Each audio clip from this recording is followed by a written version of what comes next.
शान्ताकारं भुजगशयनं पद्मनाभं सुरेशं विश्वाधारं गगनसदृशं मेघवर्णं शुभांगं लक्ष्मीकान्तं कमलनयनं योगिभिर्ध्यानगम्यं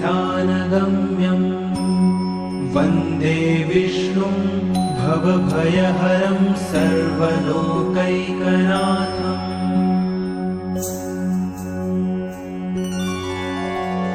शान्ताकारं भुजगशयनं पद्मनाभं सुरेशं विश्वाधारं गगनसदृशं मेघवर्णं शुभांगं लक्ष्मीकान्तं कमलनयनं योगिभिर्ध्यानगम्यं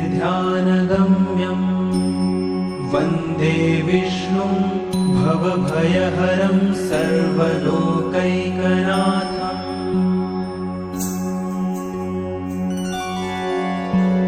शान्ताकारं भुजगशयनं पद्मनाभं सुरेशं विश्वाधारं गगनसदृशं मेघवर्णं शुभांगं लक्ष्मीकान्तं कमलनयनं योगिभिर्ध्यानगम्यं